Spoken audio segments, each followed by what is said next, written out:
Friends इनकी நம்ம சேனல்ல முட்டை பஜ்ஜி செய்ய போறோம். அதுக்காக 7 முட்டை எடுத்து வச்சிருக்கேன். 1 கப் அளவுக்கு கடலை மாவு எடுத்து வச்சிருக்கேன். இந்த பஜ்ஜி ரொம்ப டேஸ்டா இருக்கு. நம்ம கடையில டீ கடையிலனா சாப்பிட்டுருப்போம். அதே மாதிரி ரொம்ப ஹெல்த்தியா வீட்ல வந்து நம்ம எப்படி செய்யலாம்னா பார்க்கலாம். இப்போ வந்து அந்த மாவு வந்து ஒரு பவுல்ல ட்ரான்ஸ்ஃபர் பண்ணிருக்கேன். இப்போ தேவையான அளவுக்கு உப்பு ஆட் பண்ணிருக்கேன். ஒரு பிஞ்ச் அளவுக்கு சோடா உப்பு ஆட் பண்ணிருக்கேன். கொஞ்சமா ஃபுட் கலர் ஆட் பண்ணிருக்கேன். உங்களுக்கு ஃபுட் கலர் வந்து விருப்பப்பட்டா ஆட் பண்ணிக்கோங்க, இல்லைன்னா அப்படியே கூட செய்யலாம். இப்போ காரம் வந்து ஆட் பண்ணியிருக்கேன். அதாவது வந்து ரெட் சில்லியாக இருந்தாலும் ஆட் பண்ணிக்கலாம், இல்லை வீட்டில் இருக்க மிளகாய் பிடியாக இருந்தாலும் ஆட் பண்ணிக்கலாம். இது நல்லா ஈவனாக ஃபஸ்ட்டு மிக்ஸ் பண்ணிக்கோங்க.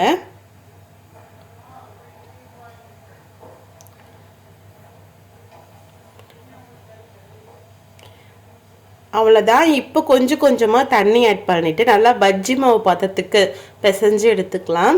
அதாவது வந்து ரொம்ப தண்ணியாகவும் இருக்கக்கூடாது, ரொம்ப திக்காகவும் இருக்கக்கூடாது, மீடியமான அளவுக்கு இருக்கணும். ரொம்ப தண்ணியாக இருந்துச்சுன்னு பார்த்தீங்கன்னா முட்டையோட அந்த பஜ்ஜி மாவு ஒட்டாது.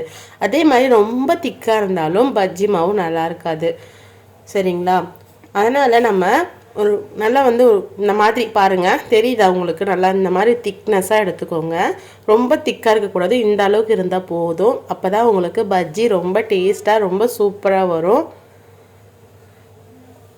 இப்போ முட்டை எடுத்து வச்சுருக்கோம் இல்லையா, அதை நம்ம பாதியாக கட் பண்ணி எடுத்து வச்சுக்கலாம்.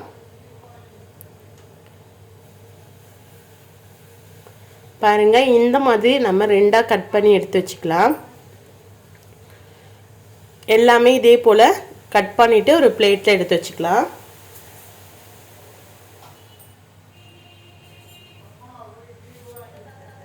இப்போ நம்ம கட் பண்ணி வச்சிருக்கிற முட்டையை இந்த பஜ்ஜி மாவில் ஆட் பண்ணிக்கலாம்.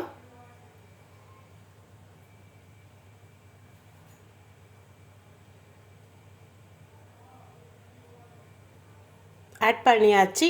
இந்த முட்டையை வந்து அழகாக அந்த பஜ்ஜி மாவில் டிப் பண்ணி கோட் பண்ணி எடுத்துக்கலாம். இப்போ நம்ம ஆயில் வந்து ஹீட் ஆகிருக்கு.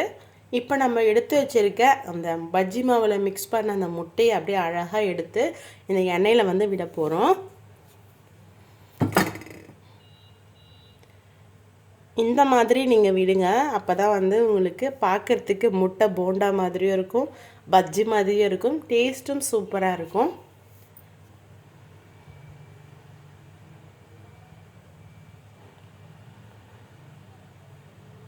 இந்த கெடாயில் வந்து 3 போண்டா தான் வருது, அதாவது 3 பஜ்ஜி தான் வருது. ஸோ வந்து நம்ம அடுத்தடுத்து நம்ம போட்டு எடுத்துக்கலாம் கொஞ்சம் கொஞ்சமாக. இப்போ பாருங்கள், எனக்கு வந்து கரெக்டாக இருக்கிறதுனால தான் கீழே எந்தவித அடி பிடிக்கும் இல்லை. எப்போவுமே வந்து லோ ஃப்ளேமில் வச்சே ஹீட் பண்ணிக்கோங்க எண்ணெயை. ஏன்னா வந்து பார்த்திங்கன்னா ரொம்ப ஹையாக வைக்கும்போது இந்த முட்டை பஜ்ஜை நீங்கள் போடும்போது அது சீக்கிரமாக தீஞ்சிடும், உள்ளே வேகாத மாதிரி இருக்கும். அதனால் நீங்கள் லோ ஃப்ளேமில் வச்சே நல்லா ஹீட் பண்ணிவிட்டு மீடியமான ஃப்ளேம்லேயே வந்து இந்த பஜ்ஜி ஃபுல்லாகவே போட்டு எடுத்துக்கோங்க.